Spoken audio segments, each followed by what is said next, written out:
Tuesday, December 29th, 1719. Welcome to the evening broadcast. We are coming to you live from the Imperial Anchor Desk to examine the world's news. Our primary source is the front page of the American Weekly Mercury, the definitive record of information for colonial Philadelphia. While the paper is dated late December, the lead dispatch was filed in London 4 months earlier, on August 30th. Every piece of news on this page required a 3,500-mile Atlantic crossing. In 1719, information could only move as fast as a merchant vessel. Despite the delay, these reports remained the most anticipated intelligence in the colony, as they were the only available window into the wider world. For a Philadelphian, this newspaper functioned as a delayed ledger of imperial power, documenting global events long after they had concluded. We begin with the lead international headline, an Anglo-French naval operation currently targeting the coast of Spain. The text reports that 750 French troops under the Chevalier de Givery arrived before San Antonio for an assault. The report details destroyed naval infrastructure, noting 3 ships were entirely burnt, alongside finest planks newly brought from Holland intended for ship construction. For Pennsylvania merchants, Atlantic naval warfare directly increased the risk of ship seizures and drew up insurance rates for every cargo leaving Philadelphia. We pivot now to the secondary international headline, the conflict in the Baltic region. The report at the bottom of the column tracks the retreat of the Russian fleet under the Tsar of Muscovy, Peter the Great. This chart shows the vast operational theater. Information from the Gulf of Finland had to pass through European ports to London before finally reaching the American frontier. Colonial readers tracked Baltic news because that region was the primary source of naval stores, the pitch, tar, and timber used in maritime construction. Philadelphia shipyards relied on these imports. A Baltic blockade meant a critical shortage of the pitch and tar necessary to make Philadelphia-built hulls seaworthy. Moving to the local wire, the reporting shifts from imperial politics to immediate maritime risks. The dateline for this section is Philadelphia, December 29th, shifting the focus to regional events. The report describes the wreck of the Exchange brigantine. Under Captain John Parsons, the vessel was driven onto the shoals between Cape Lookout and Cape Hatteras.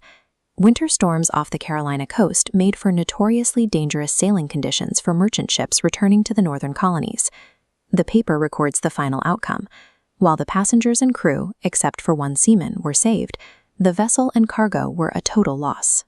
In 1719, a lost cargo was a complete forfeiture of capital for the vessel's owners. Without modern corporate insurance, a single wreck often represented the end of a merchant's career.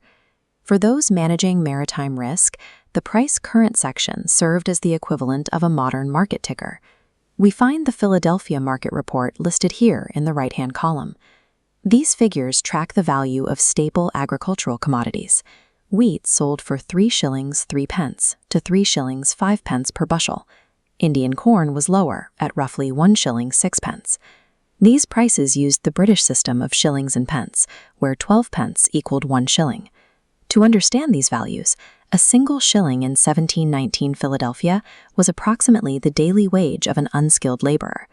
Below Philadelphia's rates, the paper also lists the market prices at New York, allowing merchants to track regional price fluctuations. Tracking these variations in commodity prices was essential for the merchant class. This data turned the newspaper into a necessary business tool for managing trade across the colonies. We turn finally to the classifieds, where paid advertisements record the direct economic interactions of the colonies. This notice was placed by Philip Ludwell, an enslaver from Green Spring, Virginia. The text provides a physical description of an enslaved man named Johnny, noting he is aged about 22 years, with a little lump on the small of his left leg. Ludwell identifies Johnny by his labor role, noting in parentheses, "He is my coachman." The notice offers £5 as a reward for his capture and return. By placing this ad in a Philadelphia paper, a Virginia enslaver utilized a cross-colony network of enforcement to track his property. This record illustrates how chattel slavery was an economic system enforced across all colonial borders, using the technology of the printing press to maintain control.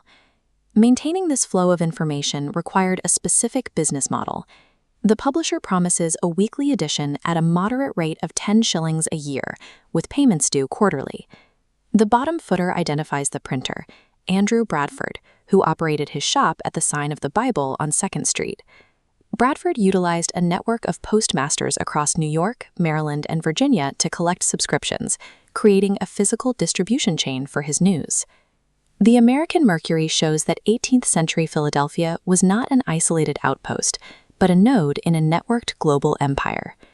It was exactly this mechanism, the printing press, that made that vast imperial network possible.